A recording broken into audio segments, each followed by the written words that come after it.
За превенцијата, подготовката и заштитата на населението и колку е важна координацијата помеѓу службите и подготвеноста на граѓаните се со цел да се намалат ризиците од поројните дождови и можните излевања. Разговарам со мојата гостинка во студиото, магистер Марија Милкова од Центарот за управување со кризи. Добар ден и добре дојдовте. Добар ден и на вас, благодарам на поканата. Поздрав до гледачите на македонската телевизија. И веднаш да се надоврзаме на содржините кои што претходно ги погледнавме на почетокот од емисијата. Каква е моменталната состојба со речните корита во земјава, односно по обилните врнежи од дожд кои што ги имавме минатиот период и со оглед на најавата за нови врнежи, кои региони во земјава се оценети како најризични, каде што може да се појават нови излевања? Така, значи, по обилните врнежи кои ги имавме во изминатиот период, имавме големи поплави излевање на реки и речни корита, претежно беше во западниот, југозападниот регион на државата. Управата за хидрометеоролошки работи недела дена претходно најави дека во овие подрачја ќе имаме обилни врнежи на дожд, значи граѓаните и населението беа навремено известени за ваквите обилни врнежи од дожд. Меѓутоа, што ни се случи? Ни се случи во Ресенскиот регион да наврнат над 60 метри кубни на дожд и сето тоа предизвика зголемување на реките во тој регион, излевање, поплавување на земјиште, куќи, визби, и други материјални штети кои беа предизвикани на 21 ноември година. Конкретно за Ресенско, бидејќи го споменавте, што всушност точно се случи и како дојде до излевање на реките во тој регион? Дали се направени анализи, дали причините се исклучиво поради обилните врнежи од дожд или пак сепак има улога и човечкиот фактор, односно недоволно чистење на речните корити и запуштени канали, кои што се најчестите причини за излевање? Вака, во изминатите неколку дена со нашите колеги од Управата за хидрометеоролошки работи и други експерти кои се бават со оваа проблематика во делот на поправите, ние имавме одредени консултации и да видиме што беше всушност причината, за ваквото невреме кое го задаси Ресенскиот регион и Пелагонија пошироко. Ни беше кажано и според наши проценки кои ги направиме во Центарот за управување со кризи, и Управата за хидрометеоролошки работи според нивните прогнози, мерења кои ги правеле, не предвидувале толково големо количество на дожд да падне, на 21 ноември. Кажаа дека според нивните мерења и модели кои ги прават од Управата за хидрометеоролошки работи, понекогаш постои одстапување од предвидувањата кои се за одредени количини на врнежи, ветар и други непогоди. И всушност тоа е сериозен проблем во раното предупредување и на временото делување да се спречи поголема катастрофа. Така, вака сега, секако и човечкиот фактор има овдека за овие случувања, бидејќи речните корита, како што видовме и претходните соговорници, не се доволно исчистени. Имаме, дрвјаво, имаме шут, отпад, узурпирање на терцијалните канали кои што се примарни, за истекување на водите, кои што се дојдени од притоките на големите реки, суводолиците кои исто така ги имавме во овој момент, нагло дојдоа, не успеа онаа вода да ја соберат и предизвика поплавување. Ова потврдува дека треба сериозно да работиме на превенцијата и елиминирање на ризиците кои што при вака непланирани обилни врнежи од дожд можат да предизвикаат голема количина на вода. Секако, во изминатиот период гледам позитивна слика од страна на новите градоначалници, бидејќи примерна точка ставија токму на чистење на речните корита. Тоа е сериозен проблем. Вие медиумите презентиравте дека имавме пред неколку дена масовно фрлање на пластика на отпад во реката Вардар. Да. На други места се фрлаат мебели, како што кажа, и друг шут и отпад, кој несовесните граѓани го место да го фрлат на одредено место определено за тоа, го фрлаат во реките и речните корита. сето тоа допринесува, значи. Кога си говориме за превенција, треба еве сега пред почетокот на зимата сериозно да се нафатат надлежните институции во чистење пред се на речните корита, за да може да бидеме подготвени и за врнежиот дожд и за врнежиот снег.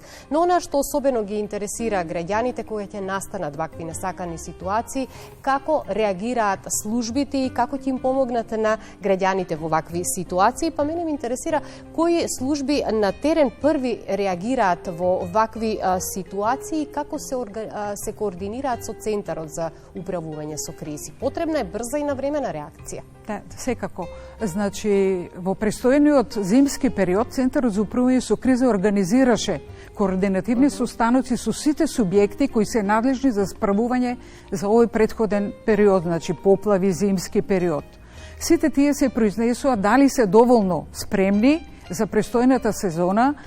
Овдека мислам пред се со материјално-технички ресурси, секако и човечки капацитети. Значи, утврдивме дека кај одредени институции постојат недостатоци во овој дел, значи на материјално-технички и човечки ресурси, меѓутоа одредени институции се изјаснија дека тие се подготвени за престојниот зимски период и слободно, значи, можеме да сметаме на нивната улога во справувањето на овие поплави.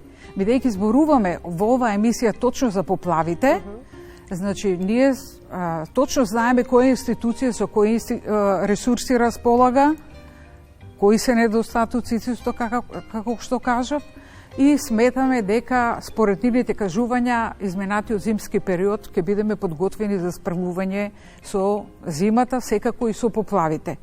Меѓутоа секогаш недостасуваат ресурси. Ние мора да работиме, значи, токму во тој дел на превенција.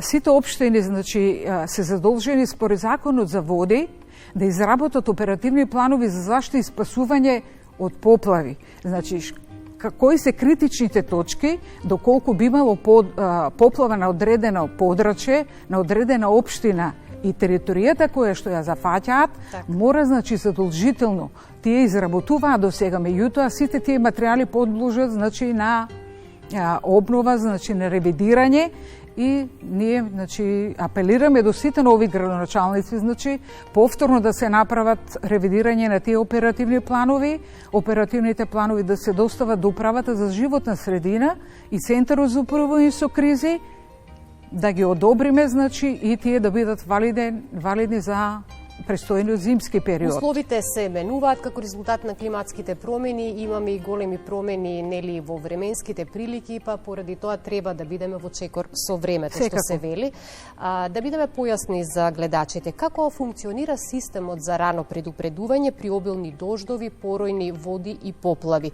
Со кои извори работи Центарот за управување со кризи? Вие ќе напоменам најверојатно Управата за хидрометеоролошки работи, општините ги споменавте и сите други служби кои што директно можат да бидат инволвирани во справување со ситуацијата и пред се да се добие навремена и точна информација каде и како да се реагира.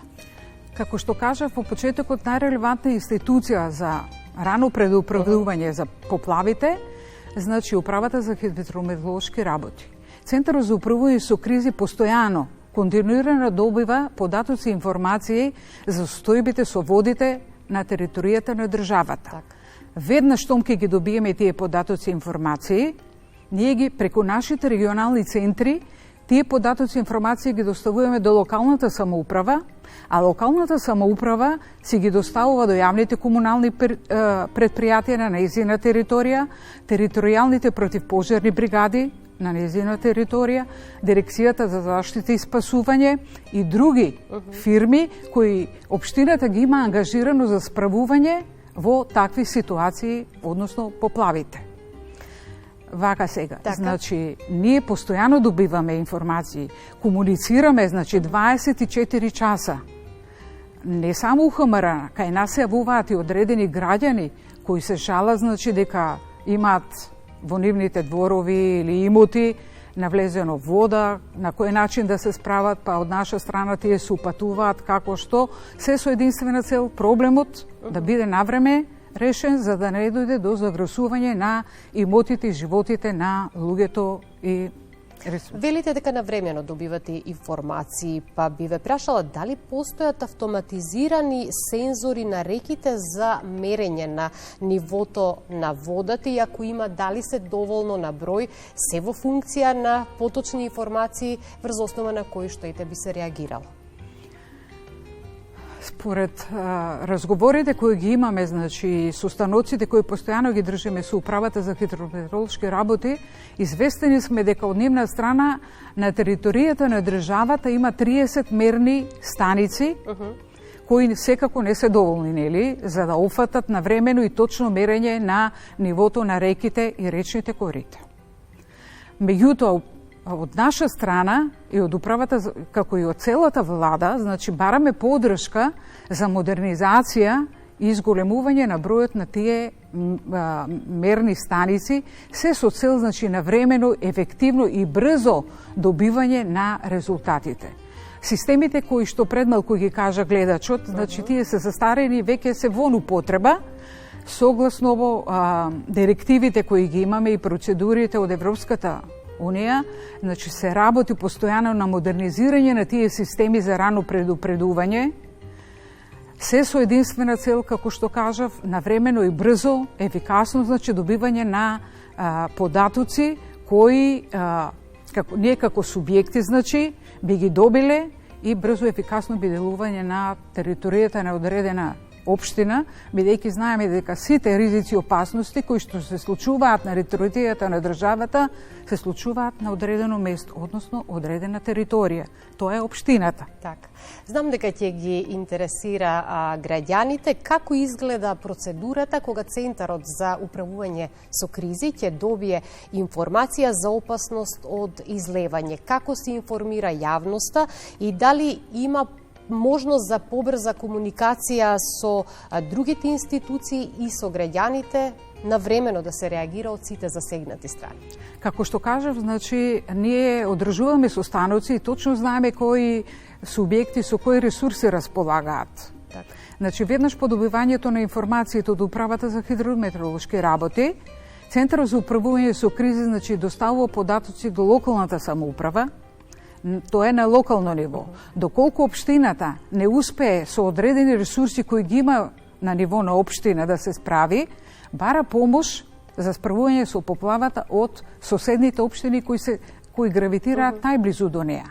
Меѓутоа, доколку и ова, значи, ниво не успее за справување со поплавите, тогаш, значи, ние одиме на повисоко, односно национално ниво, каде што тука сега има други механизми, владени механизми, групата за проценка, управувачкиот комитет, значи сето тоа е на повисоко ниво, се со цел, значи, да се искористат националните ресурси за справување со одредена, значи, појава, ризик, односно поплавата. Тоа е веќе малце повисоко ниво, меѓутоа ние секогаш тежиме се што можеме побрзо да го санираме и решиме на ниво на општина, бидејќи секогаш, значи, со помалку ресурси е подобро да се справиме отколку да покренуваме повеќе ресурси кои коштаат, значи, повеќе пари, повеќе значи, време и ред други работи. Значи, секогаш тежиме проблемот да го решиме брзо, ефикасно на ниво на настанатата состојба. Истакнавте дека соработката со општините, со локалните самоуправи е многу важна, нели, за справување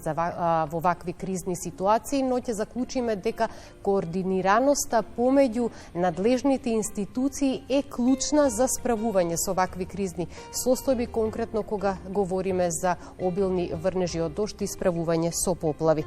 Кон крајот на нашиот разговор би сакала да ве прашам каква ќе биде вашата порака до граѓаните. Што е најважно да знаат и како да се однесуваат при најава на поројни дождови и опасност од поплави, покрај тоа што ќе очекуваат соодветната поддршка и реакција од институциите, секако и тие имаат свој придонес, граѓаните, нели? Така, значи, како што кажав, најавите за поплави секогаш доаѓаат дека луѓето не треба да се движат на отворено место кога има обилни врнежи од дожд, да не престојуваат покрај реки, речни корита, бидејќи им во неколку наврати имавме несакани последици, значи, од сето тоа.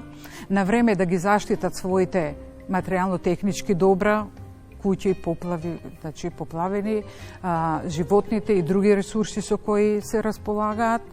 И крајната порака би била, значи, кон природата. Како се однесуваме кон природата, така и природата ни враќа на нас, нели?